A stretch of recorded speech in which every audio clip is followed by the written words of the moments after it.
Hi, welcome. So glad that you're here with us. I want to welcome you to Latinx Kidlit, Past and Future.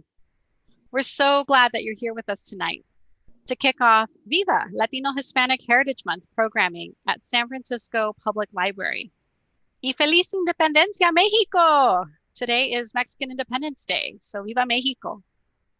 So this is the first of many programs that San Francisco Public Library has curated for librarians, educators, and book lovers everywhere, centered on Latinx authors.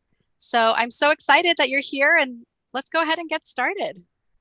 Good evening. My name is Pat Toney from Oakland Public Library. I'm the Children's Services Outreach Librarian, and I served on the Pura Belpré 2020 committee, and I'm very thankful for Cristina for inviting me to join you this evening. Pat, I am so glad that you could join us. I'm Cristina Mitra. I'm the Family Engagement Coordinator for San Francisco Public Library, where I curate system-wide cultural and STEM programs for youth and their families.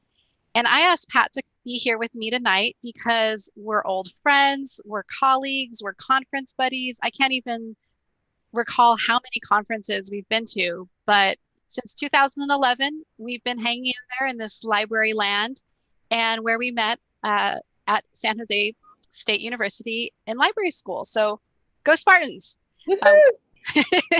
We've roomed so many times for conferences that we've now reached a new level of our relationship. We call ourselves froomies, friends who are roomies. So Pat, in this COVID times and in these times, I'm just really curious, what does your work look like these days?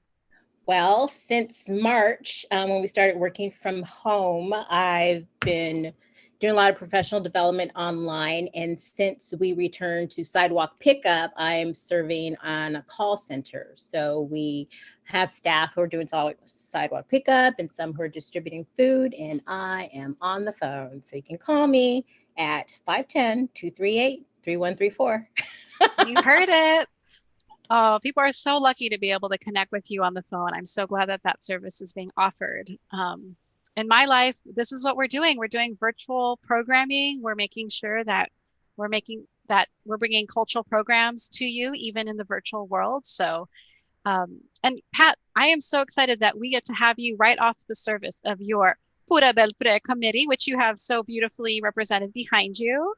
Well, praise. This is original art from a local artist, Roberto Lu Trujillo, who wrote for Juan's Flat Top. Yep. And so he did illustration that's on the Latinx Kidlit, and I asked if we could use his art for our committee swag, and he thankfully agreed. So yes. Woohoo! I'll represent here.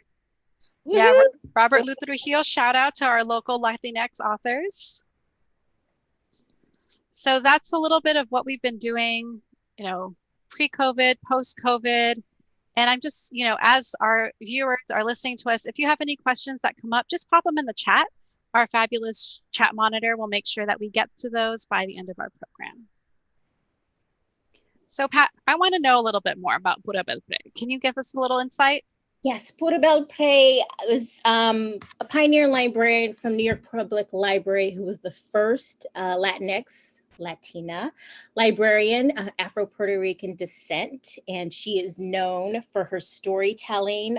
She has famous puppets, Ratoncito Perez and Cucaracha Martinez.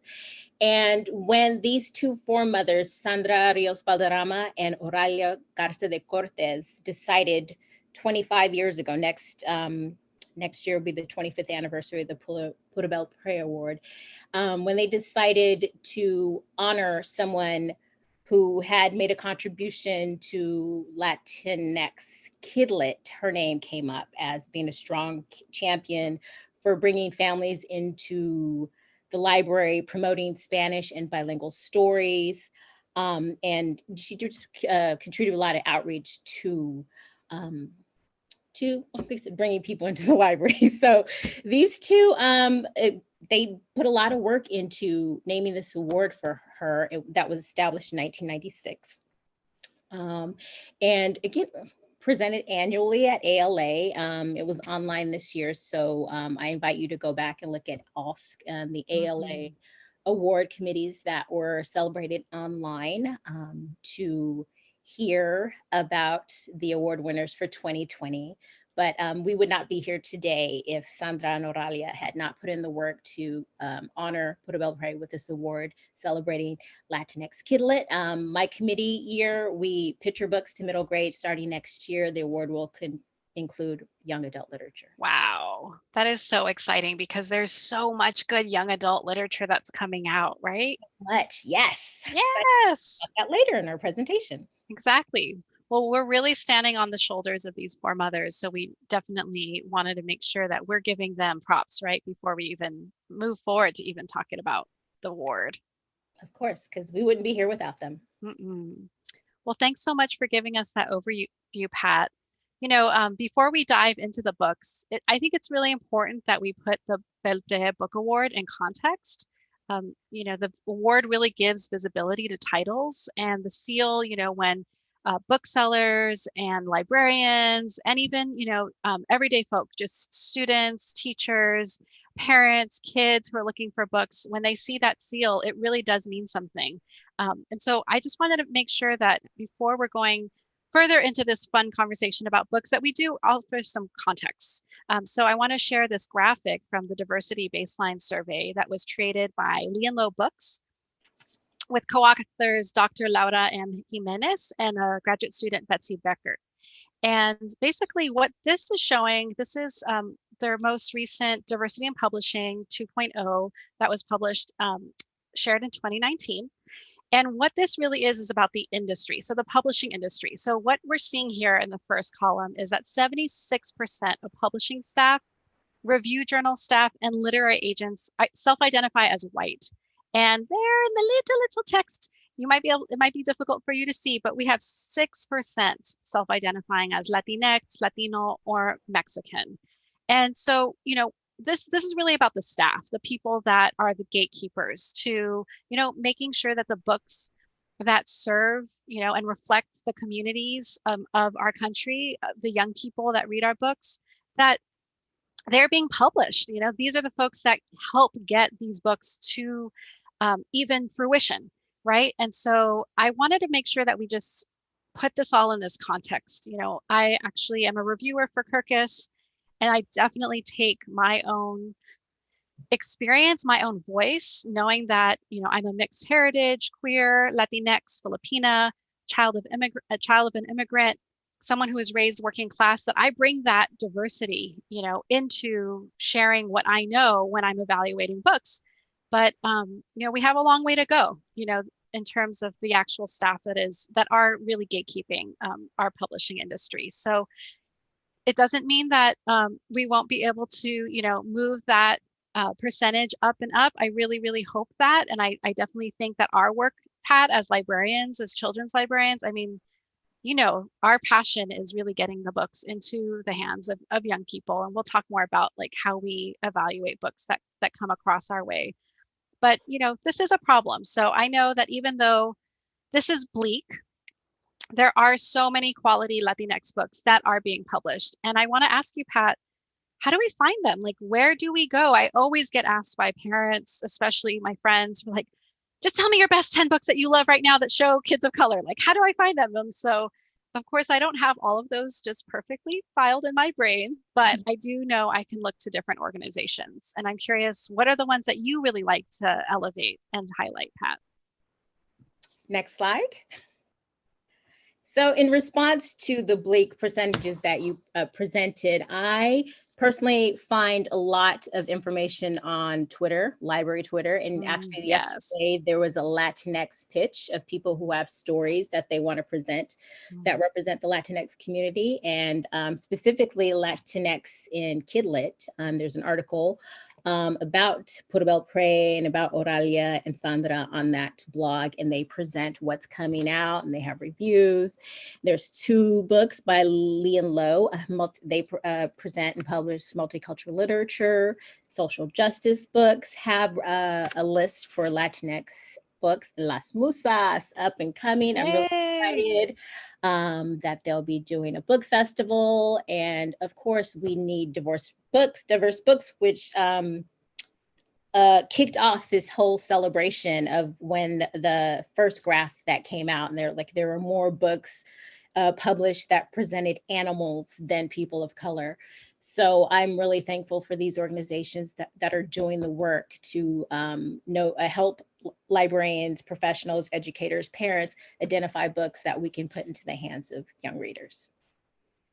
Yeah, Pat, and your social media game is so on point that I'm always like excited to just see who you follow, you know? And so I feel like I'm really glad that you called out Twitter and what's going on there, because honestly, it's from learning with you and just being in a conference hotel room and going, okay, how do I use this thing? Who do I follow? What do I say? Like, you know, and then I was with you when I had like my first retweet from an author that I was so excited. I think it was Danielle Clayton. And I was just like, I got retweeted. So, you know, I just also feel like that's what's so exciting in these times is that people and, you know, just we have so much more access to be able to connect to champions of diverse kidlit these days, even just each other. Like you're one of my champions because I love the things that you post. Thank you. I love sharing. That's what I love about being a librarian is sharing information. So yes. Awesome. Next slide, please. So we wanted to make sure that, you know, as we're just rooting ourselves and thinking about Latinx Kidlit, that we're really getting to share the well thought out criteria. You know, this criteria didn't just come out of anywhere. This is really the work of those four mothers that we talked about, and each, you know, time that the manual that you can find online, that the Belpré Book Award manual is revised. You know, there's so much intention and thoughtfulness put into, you know, how does this award really get awarded? How does this medal, you know, what's the criteria that librarians are rooting themselves in when, you know, we're examining the books that come our way? So I wanted to make sure that we look at this. So I don't know if everyone, you know, who's watching this knows, but the Belpré Award is given both to a writer and also an illustrator. And that makes the work of the committee really, really rich because you're looking at both, you know, the written word and the illustrations if it's a picture story. But also if it is a picture story, that could be eligible for a writer, an author award too, right, Pat? So yes, there wasn't surprising. One of the winners this year has won previously for illustrations, and their book this year was honored because of text. So it's the whole package. It's the whole package, yeah. So going back to the previous slide, I just want to give a little bit more information about what we really look at when you're considering an author award.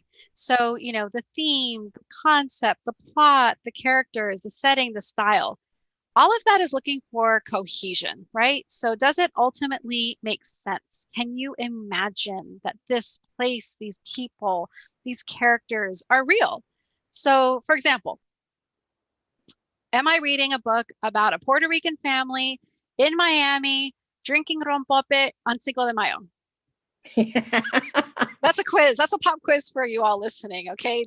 Does that family exist? Maybe. I don't know. I'm not saying that they don't, but I might have a few flags coming up there, given that rompope is a Mexican drink that's typically, you know, had during Christmas, and that we know that the predominant enclave of Latinos in Miami aren't necessarily Puerto Rican, right? They're Cubans. But not to say that that would discredit it. It's just more like, giving you some room for thought, right? Some opportunity for thought. Is it authentic? Does the setting and the characters and the plot, does that all really work together? So I know that's a really extreme example and I just mixed a whole bunch of Latinx things together, but just wanted to give you an example of that. But is the setting, you know, what's the setting like? I feel like Latinos, we have such a strong connection to our place, the places that we're from, the places that we've immigrated to, if that's part of the story. Is the setting a character as well? Really asking yourselves that. Could the story take place anywhere? Or is the setting, you know, so authentic to the story that it couldn't, you know, you couldn't just plop them anywhere? Does it elevate the story? Does it take away from it? I think that we always have an eye towards calling out any stereotypes or any place that we can tell that the author lacks some knowledge about a certain group. Are they representing a group that is their own or different? It doesn't mean that you can't write a book, you know, that has characters or, you know, some kind of identity that is different than yours, whether that be sexual orientation, gender, disability, any, you know, or race or ethnicity, but really are they showing that they have the knowledge of that group to write from an authentic way? So ultimately, you know, the most, I don't know if I'd say the most, but certainly very, very important, because if this isn't up there, then it's not going to fly. We're evaluating for children ages up to and including 14 years old. So obviously it needs to be really appropriate to young audiences, or else, you know, it's just not gonna, it's not gonna be really eligible for this award. Is there anything that you would add in there that came up in your discussions, Pat, around authors? Well, I can't tell you what we talked about because you know that's Darn it. confidential, but I do appreciate your example of using Cinco de Mayo on Mexican Independence Day, because we know how some people confuse the two. So yes, not the same. Do your research, folks. Yes. All right, next slide. I'd love to hear what you have to say, Pat, about the illustrators. Illustrators. I love picture books. I love pictures, and artistic technique is the first criteria that we look at. And it's really a work of art. These artists, picture books, creators, art drawers, illustrators are artists. So you want to think of this, the images that are presented could be in a museum, could be on a poster, could be on a stamp. Like, does it have that artistic value? Yeah. Pictorial interpretation of story, theme, or concept. What comes to mind for me is, do the images match the story? And I know we talked about, there's a meme that is like, you had one job. Someone there's a book, a board book even. Mm-hmm. There are 5 bananas. It says 5 bananas, but the picture has 6 bananas. So that's clearly a misrepresentation of the picture doesn't match the text. So that's something that we want to look at. Mm-hmm. The appropriateness of illustrations to the story, theme, or concept. The example I can provide here is Dancing Hands. This book, award-winning book, was set during the Civil War.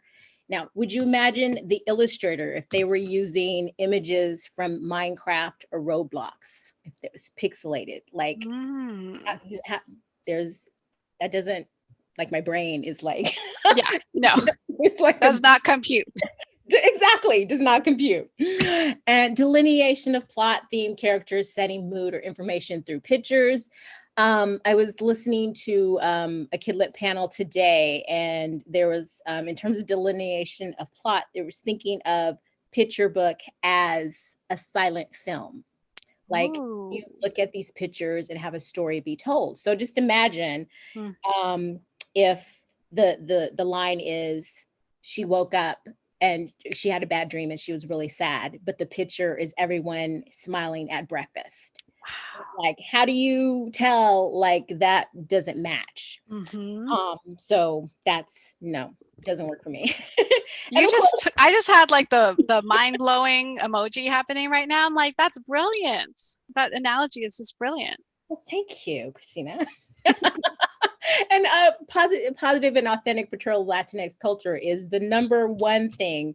And that the reason why this award came to fruition is because we want positive portrayals of Latinx culture. And then you were just talking about rompope in Cuba and in Miami. And for me, it's like papel picado. Like, would you see this in Miami at Christmas time? Mm-hmm. You might. But Mexican folk art in a Cuban story, in a Puerto Rican story, have to think about that. Yeah. Excellence of presentation for the intended child audience. Yeah. That for me goes to thinking, I think about who is going to read this book. Is it a parent reading the story on a bedtime story? Is it the child in your lap that you're sharing it with? Is it available for story time? How do these images work and who do they work for? So those are the things that I think about, like specifically when I choose books for story time. I'm like, are the pictures big? And then if the pictures are small, I'm like, okay, then this is great for, enjoy with the kids. So I think about all those things when I think about what's going to be a great book and who's it going to be for. Positive portrayal, Latinx culture. Ooh, I'm seeing a lot of stories about immigration and families in detention camps. And while that is not a positive representation of the culture, there's also the family and the strength of the characters and the community support and all these elements that are authentically positive, even in times of trouble. So those are things that I think about when I think of positive portrayal. And of course, cultural authenticity, as you said. Is this true? Does it represent reality? Even if it's not your reality, is it someone's reality? It doesn't have to be your reality, but is there someone out there? Like, could you see it? Would your mind be blown if if someone's like, oh my goodness, like, and for me, I'm sorry, I'm going ahead, skipping ahead, but I love it. Yeah. About the reader and do they see themselves represented in the illustrations? Yeah.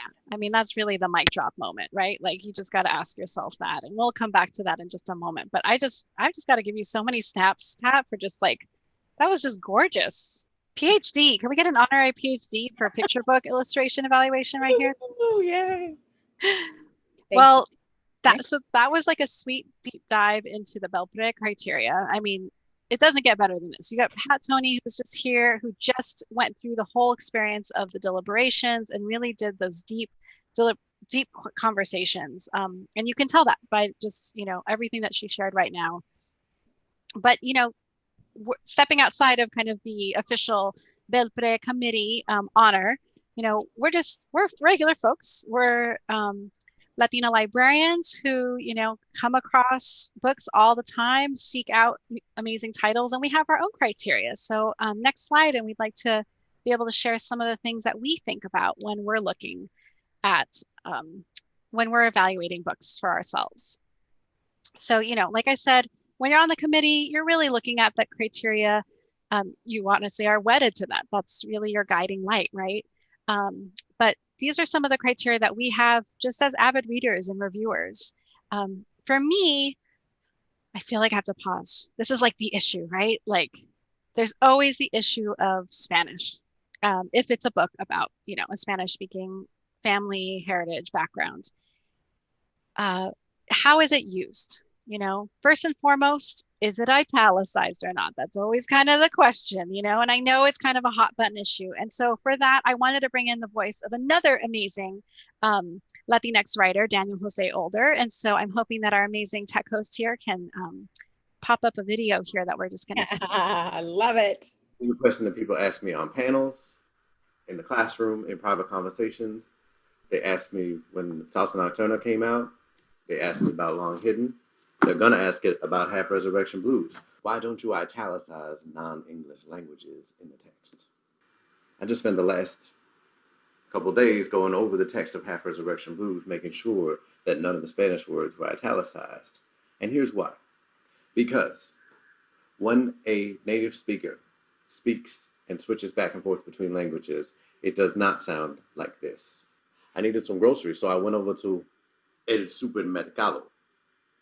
And then I got back and I realized I wanted some books, so I went to La Biblioteca. And I was hungry, so I ate some comida típica de la cultura latina. That's not what happens. That's not what we sound like. That's not what anybody sounds like. But when you put italics in a sentence, that's what it looks like, and that's what it reads like. The function of language is to communicate things clearly. The function of grammar and rules around language are to facilitate that communication. That's it. So, F your rules. That may be the way it is now, but it's going to change. Junot Diaz fought that fight for us with the New Yorker, and we're going to keep fighting that fight because it does not make sense. You know when you should italicize another language? When there's emphasis on it. just like with any other word that you would italicize. That's it.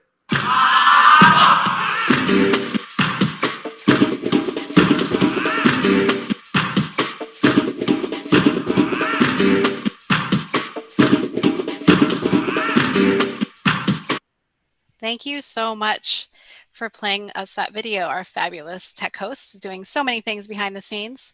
So, honestly, I pose this to you all viewers. Like, what do you think about that? Throw some comments in the chat. For me, I have to admit, I don't have one way or the other on this. To me, I really appreciate what he says. I appreciate, that he's saying it's really calling it out, that it makes it sound like, I mean, this is how I'm interpreting it, not trying to put words in his mouth, but the way I'm interpreting it is that it, sort of exotifies the language that might kind of conjure some stereotypes. When the words are italicized, I do appreciate that things just kind of, I feel like my first language was actually Spanglish. So I feel like when I'm reading and it's not italicized, it does feel more like, that's kind of how my brain actually works. But I will say that I have written something, it did get published, it had italics in it. Does that make me a horrible Latina? I don't think so. I had so I think that you get to consider what the author's intention was. And I do appreciate, or I like to go, towards when I'm reading something to give the author the benefit of the doubt. Usually that's kind of the place I'm trying to start from and understand how does it work with the characters, the plot, the setting, all of those things that I talked about before. But it is something I consider. So I'm not going to say it's one way or the other for me. Curious for our amazing audience here, what do you think? And then kind of fitting into that is the whole idea of authenticity and Latinidad. I think, there's no way I can separate that I am Latina when I'm reading something. So obviously, though, I come to it very humbly. I'm Mexican heritage. So if I'm reading about something that's a Guatemalan family, I'm really in a humble space because I'm trying to also make sure that I'm learning as well. If it's a Puerto Rican story, that's not my particular family's history, so I'm also coming very humbly. Even if it's a Mexican story, we have so many different kinds of experiences. But I do look for, does this kind of landing in a way that feels authentic? And I could probably have another whole couple hours just to talk about what does that exactly mean. But I'm curious for you, Pat, like what are the things that you're really looking for? Well, before I speak on that, I want to talk about the italicization a little bit. Please. I know you pointed on the calling in and the calling out. So there's the othering. Some people see it as the othering, like this is a different language. I'm not going to understand it. And some people have it call out like, I want you to acknowledge that this is a rich romance based language. So there are two sides to that. And language is beautiful in all its forms of whether or not you italicize. But what I look for is the appeal to the reader, to the audience. I really think about who is going to be enjoying the book. And I come specifically with children in mind. I know teachers, educators, parents are like, I want this book for this. I want this book for this. But I really think I want to know, is there a child who's going to see themselves in this book? Yes. Are they going to learn something about someone else through this book? So I really think about the audience in terms of cultural representation. Absolutely. And a positive, affirming representation as well. So when people see themselves, do they see themselves as heroes, as scientists, as dragon fighters? They're not the gardener, the maid, the nanny. And these are realities of Latinx community in this country. And there's art literature exposes beyond the United States of America, because I am American, and my mother, South American, my dad, Central American, I'm North American, I identify as American. So it's all of these realities weaving into making the reader see themselves and others. Absolutely. I mean, and I just feeling so much pride right now. I'm like, it's Latino Hispanic Heritage Month. I feel like all those different realities that you're describing and the fact that like your heritages span all of the Americas, I'm just like, oh, like we're just an amazing people. Okay, just having a prideful moment. But let's move on to talking specifically about some books, right? Like, what are the past favorites of yours, Pat, that you just, I know this is not easy choosing three, but I want to hear. Yeah, it is hard. They was like, oh, what are your favorite books? But well, for some. So as we represent the Pura Belpré Award, I wanted to make sure that we represented a picture book, a middle grade book, and a YA book. And Drum Dream Girl, I just think anything Rafael Lopez does is amazing. And with the text of Margarita Engel, they are just like an amazing combination together. Mm-hmm. And the story of a Chinese Afro-Latina in Cuba. I mean, based on a true story. And I'm sorry, I hate to point at this, but I made the connection today. So this is written by Margarita and illustrated by Raphael, and reference to Abraham Lincoln. And in Drum Girl Dream, there's reference to Franklin Delano Roosevelt. Oh. And there's music, and there's culture, and there's, I want to say girl power, female power, women power, where the father's like, no, girls can't drum. And clearly they can for the president. And just thinking like that is a window into someone's world. And that mirroring that, I think of like locally, we have Loco Bloco and Batala San Francisco, and the women run down Mission Avenue for Carnival and just around the Mission. So I was just like, I really felt that one. And Sal and Gabby, I was like, probably talk about me crying, but I know I was just super excited. Do it. When it got the medal, because this book had so much. It's set in a school. There are real social issues. There's science. There's humor. There's interpersonal relationships, family. There is so much going on, and you think that's overwhelming, but it just worked so well and then Carlos, to like hear him, like he's a teacher, and you could feel like after you like know him or see him, I don't know him, but see him as a person and then read the book, is like, it just all makes so much sense. And I was just ecstatic that one. And yes, I did cry when I was reading Poet X, because I saw myself, like I had not known about Elizabeth Acevedo being a poet, spoken word poet, and like winning awards. I was not aware of her before this book. And I just remember picking up the book at the end of midwinter, February, Denver. I think it was February 19th. I had missed, I was in committee meetings, so I'd missed getting free books from the exhibit hall. And I walked through towards the end, and this book was sitting there, and I felt it was meant for me. And then I read it on the way, like all the way home, like on the train to the airport, on the airport. And I was like, oh my God, just like it touched my soul. So these are the favorites I present to you today. Oh my goodness. Thank you, Pat. I feel like you just gave us such a beautiful gift. And if you haven't read any of these, I hope everyone's feverishly, supporting your local bookstore, or putting it on hold at OPL or SFPL or wherever you're tuning in, because these are books that you should know. I just have to say like a tiny thing about Sal and Gabby, which is that I judge this book. I judge this book because it's part of the Rick Riordan series. I was like, this is going to be kind of fluffy. I'm on record for saying that. And this book just blew me away. And it's like kind of going back to that piece about being humble. I'm not Cuban. I felt like I left this book learning so much about Cubanismo, about sayings, about like humor, about comida. Like I was just like, this was just like a deep, like enriching experience. And then forget that it's like laugh out loud funny, which I think is part of El Cubanismo. So I just was like, this is just blowing me away. It had so much. So much. So I'd love to talk about my past faves. Next slide, please. So my puppy has a motorcycle. Oh my goodness. I'm sure you already have, loved on this book, but if you haven't yet, know this book, own this book, share it. I talked before about Latinos being connected to, places. And I feel like this one really struck me. I've basically lived in San Francisco my whole life. I feel like my family immigrated from the Philippines and Mexico landed in the Mission District.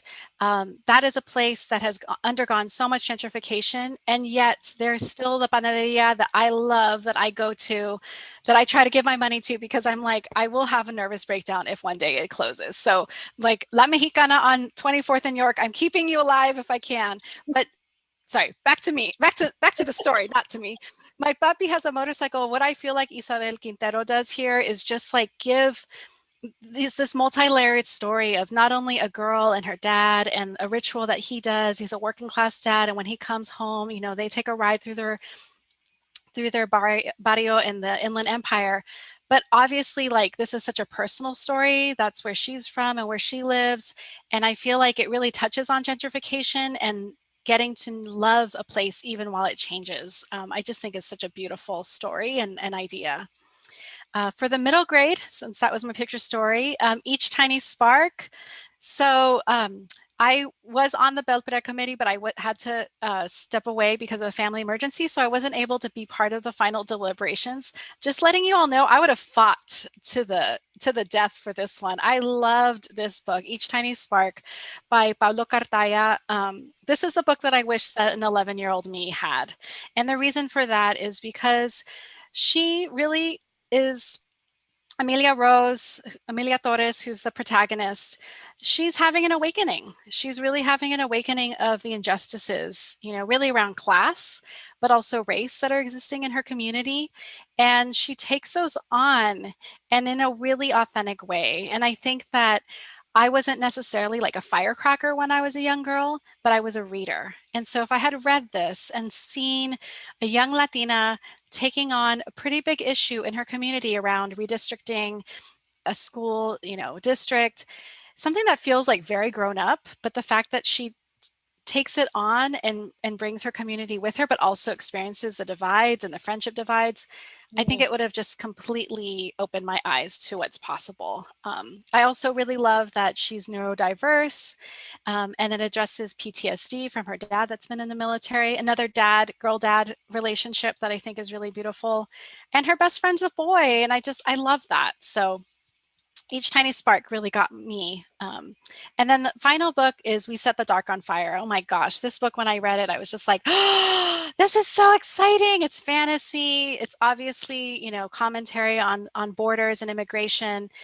A little bit Handmaid's Tale in the sense that, you know, it is kind of this new society or a different society, a different world where men have two wives.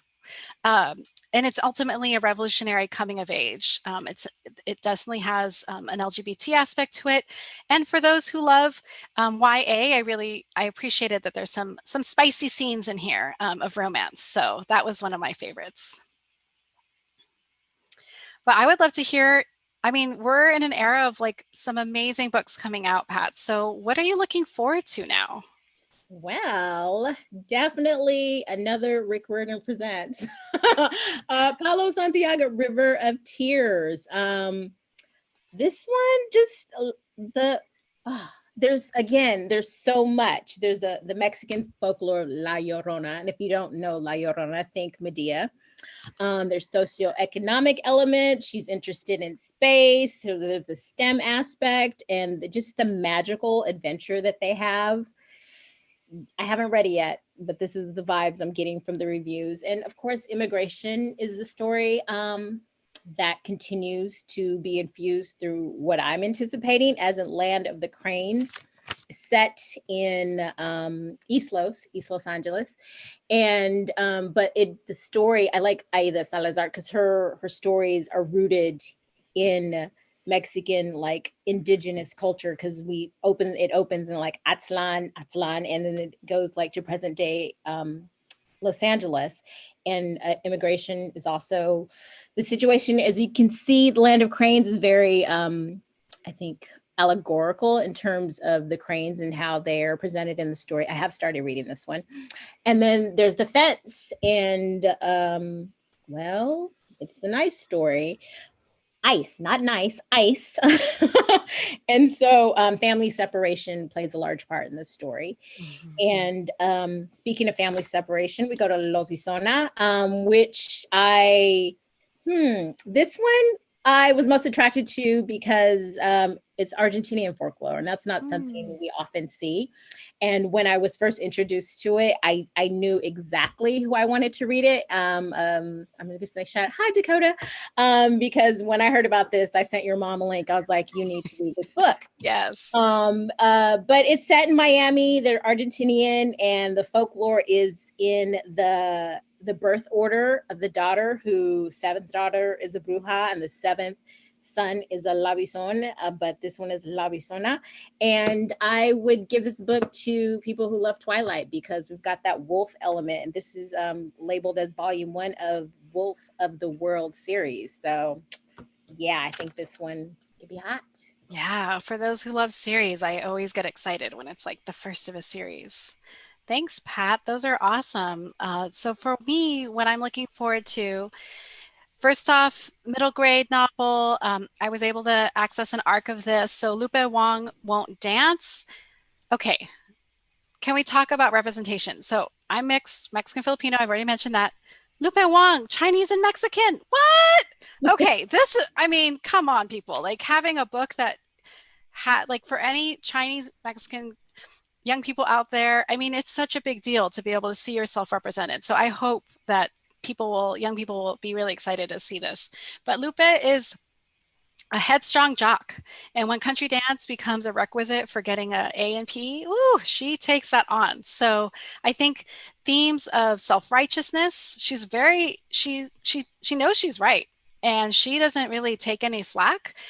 So I think there's an interesting story here. Sometimes we're like, yes, girl power, go get it, just like what I said with Each Tiny Spark. But what's really interesting here is that she has a lot of like kind of like moments that she is able to kind of take steps forward, but also have to take steps back. So I think that idea of self-righteousness and compromise are actually really, really important, and probably what most of America needs today in terms of kind of like that way that we both listen and temper, sort of like what we think, so that we're actually reaching, agreement and actually hearing other sides of what you might feel like is the right way to think about something. So I loved Lupe Wong Won't Dance. Next up, I have not read either of the next two. Running. Oh my gosh, it's a book about an election. Do you know we're having an election? So Mari is Cuban American, and she's a teen, and her senator father is running for president. So I really appreciate that this is expanding the idea of Latinx representation.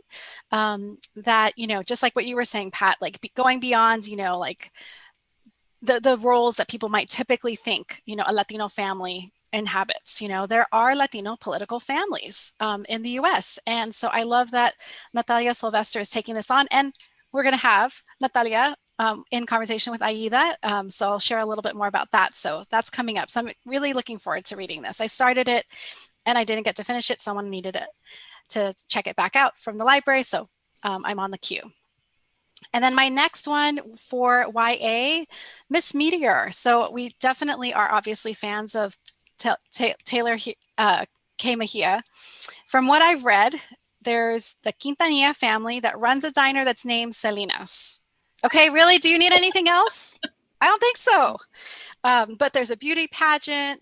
It's fantasy. There's some, New Mexico, think kind of like Area 51, Stardust, like kind of like that sort of element, but not in a creepy way, in like sort of a magical way. So also I've read that it's very diverse cast and small town life, so I'm definitely raised in an urban setting, and I always appreciate getting to learn about books that are set in different settings, so not just within an urban.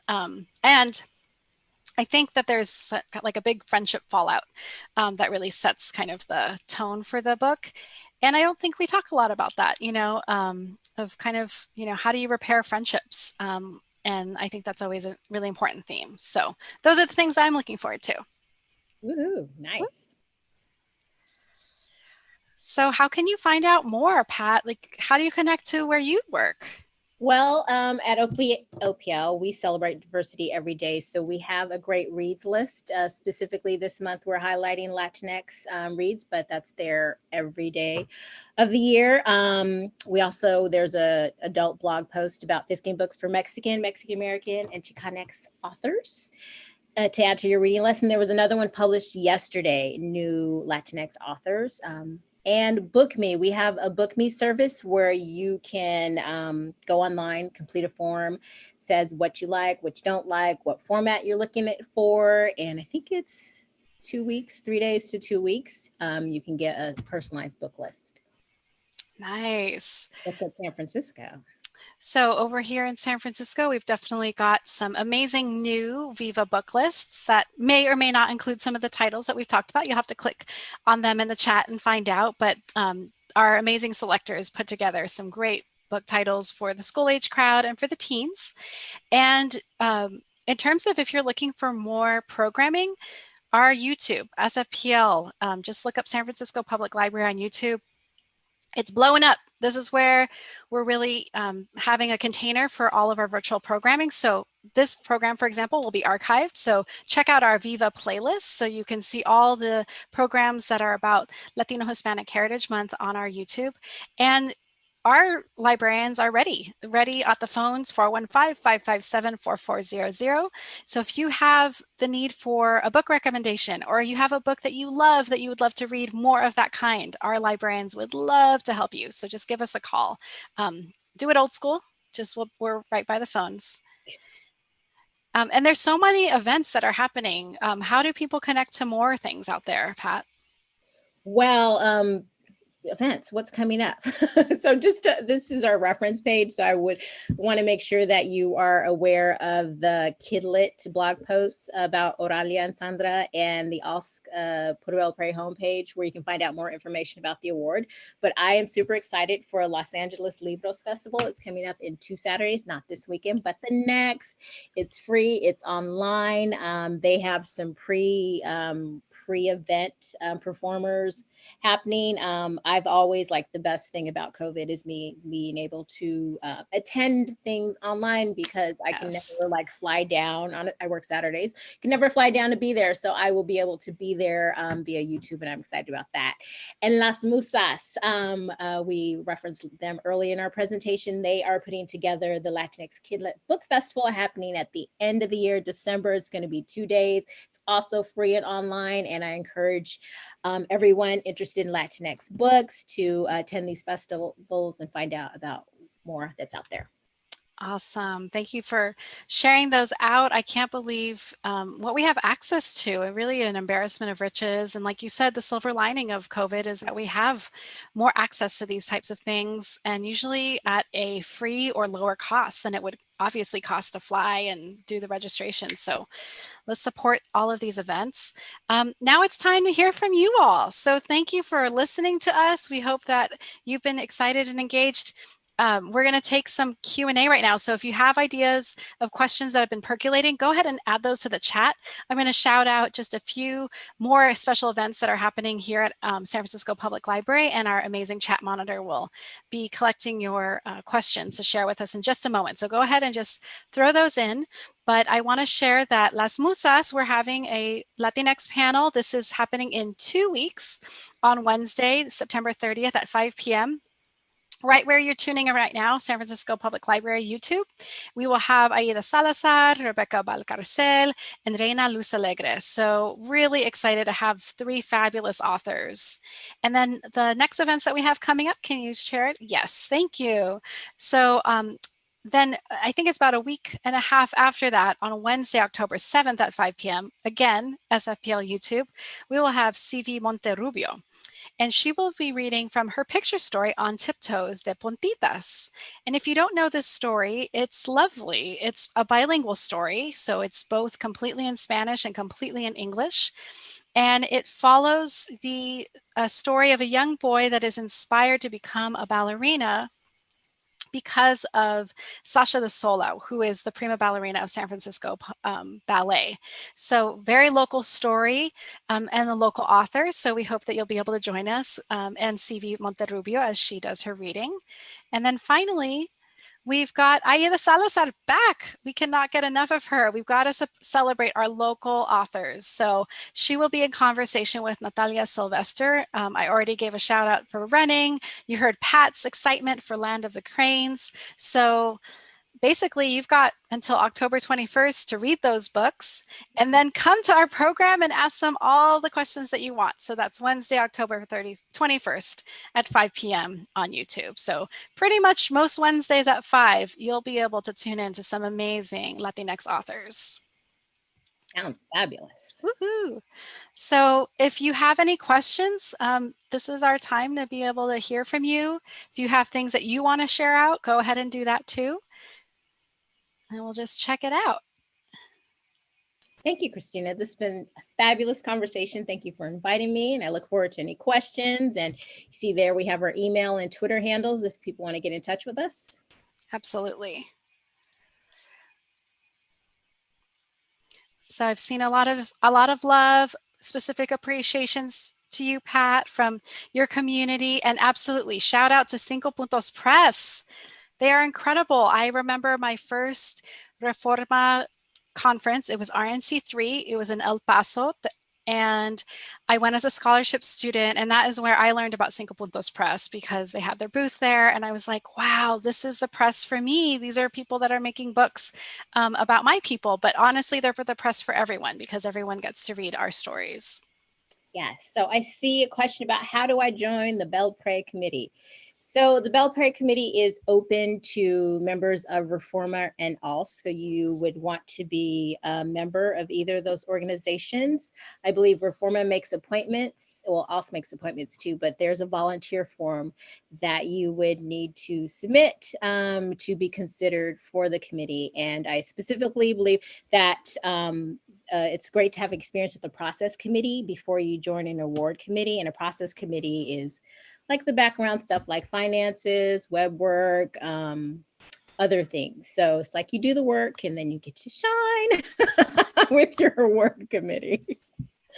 Absolutely. Yeah, I think that, just submitting your application, these committees, that's what I learned quickly when I became a librarian, or even in library school. It was like, yeah, you put 2 librarians together and all of a sudden you've got a committee. I mean, librarians like to organize and get things done. So if there's anything that you have time that you want to be able to contribute to, then I think that's a great way to get started, is just put in a volunteer form. Yes. So do you see the next question there? Yes. Do you want to read it out loud? Authenticity. Oh, my tongue in that word. It's just like my Spanish. My tongue is like, it's something that can change with immigration and acculturation and from generation to generation. How do you negotiate this in your book evaluation? I respect that during the time when it depends on when it was set. Is it authentic for that time?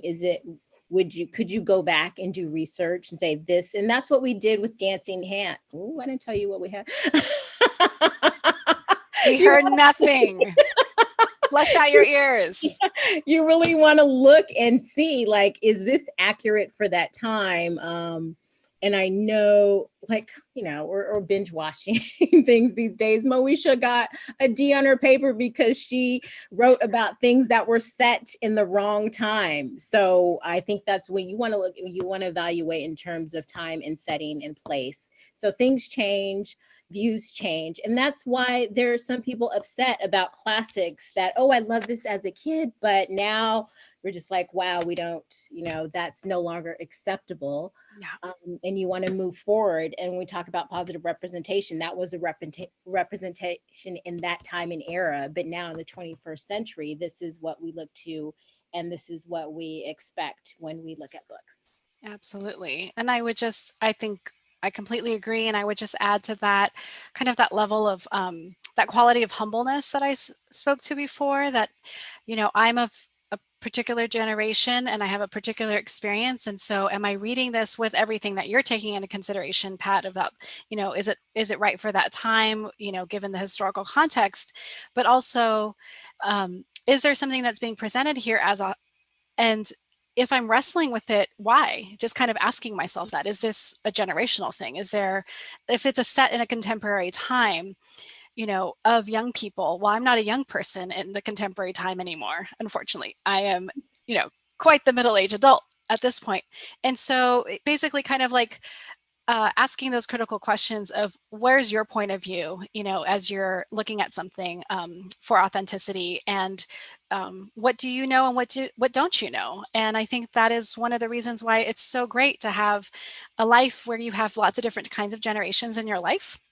Where you have young people that you're close to, teens, young adults, older adults, because we all, we can't just look at the world through just our own point of view, right? It's really helpful to have lots of different kinds of people in our lives. It's one of the things that I love about being a librarian, is that when you're working in a public library, you're around all kinds of folks and you learn. And that informs what you consider authentic or not, as you understand more about like what might be authentic to that generation. Yeah, diversity matters. And I appreciate you saying that, because when you speak to, yes, it worked for that time, but you're looking at it with 21st century eyes. So it worked then, but not now. So when did you fall in love with Latinx Kidlit, Cristina? Oh my gosh, Pat. I just have to say, I have loved talking with you. I could go on for a whole other hour, especially if we had some comida and a poquito de tomar. But I know this will be our last question, so we'll just finish with this. When did I first fall in love with Latinx Kidlit? Wow, that's a deep question. I have to say that it wasn't until fairly recently, really as a librarian. That I have to say, as a child being raised in the 80s, there was not much out there. I mean, a lot of what I read were the classics that were handed down, had been classics since, the 40s, the 50s. I read a lot of British, stories. I read a lot of Roald Dahl, and I read a lot of C.S. Lewis and all of that. And those were great.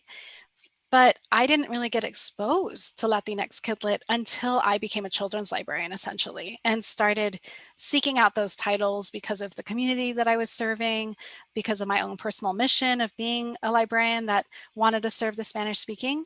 So I really think it was once I got to delve into my own children's collection and look at all the titles and go, oh, this is great. So I'm sad that it was recent, and in the last decade.